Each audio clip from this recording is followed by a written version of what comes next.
All right, what's up, everybody? It's Brian the Gamer Guy, and today the topic that I truly want to talk about, just have wanted to talk about for a long time, and since we got some more footage from Falcom and GameSpark or whatever, I think now was just a good time to just go ahead and talk about it more because I can see a little bit more of the gameplay. Excuse me, and that is Tokyo Xanadu versus Kyoto Xanadu. So I want to talk all about that, my thoughts about that, and what I think's going on there, or what I think this could mean. So without further ado, let's get started. Let's first start talking about what Tokyo Xanadu is and where it came from and stuff, because not everybody may know that. So, if you all are familiar with JRPGs, but you haven't got around to Tokyo Xanadu, what it was Nihon Falcom, the people that made Ys and Trails in the Sky and stuff. They were like, dude. We have these assets. We have these battle systems from Ys that we've already got done. We have this social system from Trails of Cold Steel 1 that we've already got done. We have the art and the assets and stuff. Let's get a game out there. And hey, let's do it. Let's mix it and mash it up a little bit. And that's kind of where that game came from. And it was to get something out kind of quick, but that was something that was its own thing. And they did that. And it ended up being a pretty cool game of its own in its own right. It really did, despite being mashed up and stuff. And look, I'm just gonna say, I don't know how Nihon Falcon, how these people produce the level of content they do. I mean, you look at Square Enix, it could take them 6, 7 years, 8 years to get one game out, one Final Fantasy out.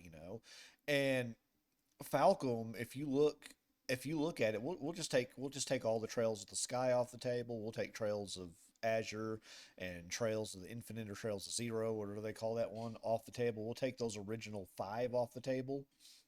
And just since Cold Steel started, the amount of games they have made. I mean, look at all the Cold Steel games. You got four Cold Steel games plus the linking game, and then you've got two Calvard games, and now the linking game, so three Calvard games, and then you've got Yeez 9, Yeez 10. Like the amount of stuff they've produced, like that's a lot of games they've produced in like what it is, a 9 year time period. That level of games, they're crazy. I don't know how they are not burnt out. I don't know how they are not going to counselors and all kinds of stuff at that company. That's crazy. But anyways, that's where Tokyo Xanadu came from. And what Tokyo Xanadu is, and yeah, I'll show some of my own gameplay footage. I'll go through right quick and grab some stuff. It is that it was first part was social. So you went around, you talked to characters and stuff, you talked to people, you built up relationships and all that, kind of like Persona 5 or Legend of Heroes Trails of Cold Steel 1. You did that. And that was a big part of the game. And your protagonist Ko had stats he could level up. They weren't maybe as intense as Persona. And Ko was also not a silent protagonist, much like Reen was not a silent protagonist. And so you went around and did that aspect and leveled up social skills and got to get pieces of character stories and get closer to your friends and stuff like that. That was there. Now, it didn't work the same way as like Persona. It wasn't nearly as strict. I mean, it kind of like, you didn't like every action you did took up time of the day. You could kind of go around and link up with everybody they would let you link up with for that day, if I remember correctly. And then when there's nobody else to link up with, you go on. So then the second part of that is there's dungeon gameplay. In dungeon gameplay, it's 3D dungeons, and obviously it was 3D towns. 3D dungeons, and it's like they took aspects of the Ys combat and they did that. So you had three characters. One was on the screen at a time, but you could switch between the characters at will. There were linking skills you could do, and combo skills and all those cool things. And the combat was floatier, faster paced. I think it definitely wasn't a weighty, heavy combat, but it was fun. And that one character on the screen, and then you switch to the one you need and stuff. It was a fun combat system mixed with dungeon crawling, mixed with that social interaction, and it made for something unique and special, I thought. And then the last part was the story aspects. So there were long cutscenes and stuff, and lots of dialogue that was mainstream story, like not side connecting with your friends. But again, the combination of all that really just touched me, man. Like I love that game. I've probably put in like 300 hours in that game at this point. And for me, in a single player game, that's pretty dang amazing. You know, that's like 300 hours plus is like MMO times or crazy big survival game times that are social as well. For a single player story has an end game, for me to put that much in, it meant something. I loved it. And like I loved it, and I fell in love with it in a lot of ways, and I liked its music and its unique action combat with the social aspects and stuff, and I liked the characters, I liked the stories and all that stuff. So yeah, I dug it, and I've been waiting for 10 years for a Tokyo Xanadu 2. Now 10 years later, we have it in the form of Kyoto Xanadu. Now, this is where, like, give credit. I'll leave links below, to those things from, like, Falcom's footage, GameSpark's footage. You can have links below to the footage I'm about to show so that you understand it is, not me playing, that's where it comes from. Anyways, when you do Kyoto Xanadu, well, first and foremost, it's like all 2D, almost 90% 2D. When you go into the dungeons, they are 2D dungeons, and you fight in 2D. And from what it looks like, there may be a little bit of Metroidvania. I don't know how intense that Metroidvania aspect's going to be. I don't know yet. None of us, I don't have enough to tell you if there's going to be a lot of, like, well, now you got the whip smash and you can go back and break this wall. I don't know how much of that's there, or if it's more just you explore the dungeon and they give you things to leap off of, and you jump the platforms and stuff. It probably is more like that, and each level is each level. But it's 2D. But then you go into the boss situations, and the boss situations are 3D. And you have, so far that I can see, two characters, but it's not like you have one character at a time and you switch out the character that you want to use next. It's like they both are fighting on the field at the very same time.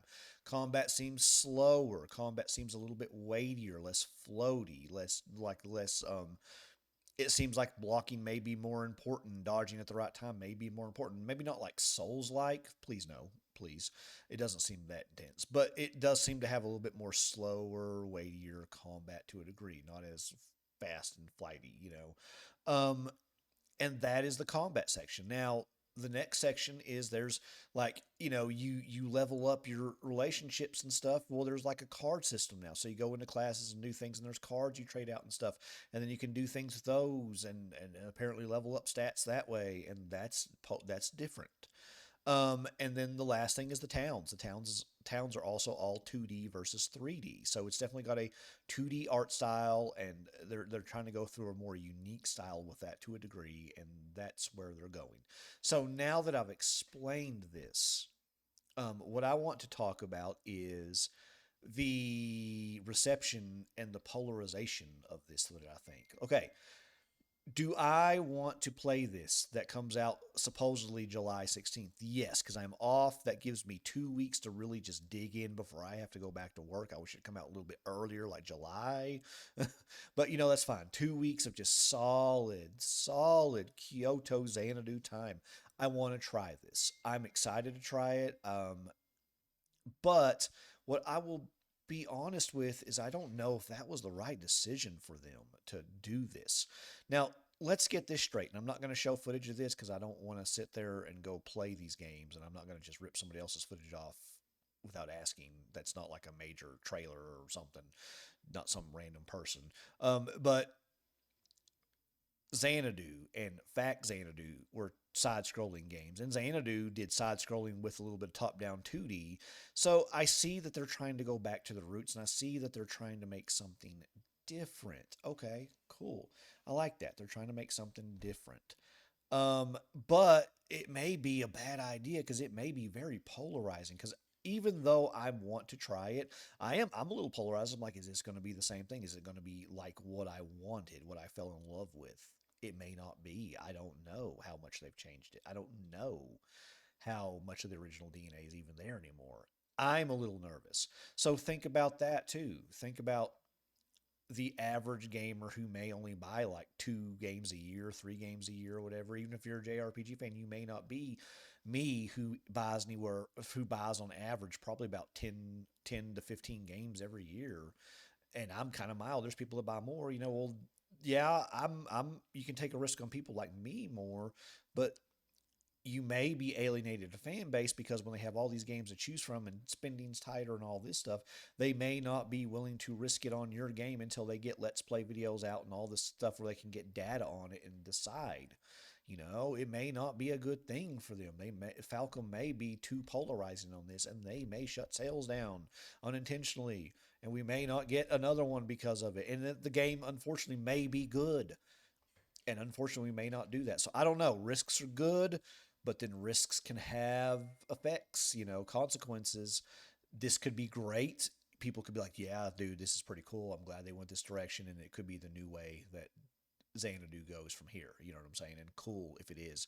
Oh my gosh, though, if it just bombs and this does not get the attraction because people are like, no, I wanted Tokyo Xanadu, and they don't buy it, and then and Falcom's like, okay, well, I guess that's done, and then we could have just lost a cool and great series, we just could have. I don't know. I hope the decision's right on this one. I hope they're putting their money in the right place on this one. That's all I've got to say on that. So I'm excited. I'm gonna try it. Any of you hardcore fans, if you're gonna try it, I would recommend trying it. Give it a shot, man. You know, hey, for creativity and trying new things. I don't know. That's my opinion, but that's up to you. So hopefully it's great. Hopefully we're coming on here in July and saying, oh yeah, yeah. That's what I hope for. But anyways, with that being said, thank y'all for watching. What do y'all think? And yeah, I'll be back with some other random rant about some other JRPG related thing or RPG related thing or whatever it is. So until next time, thank y'all for watching.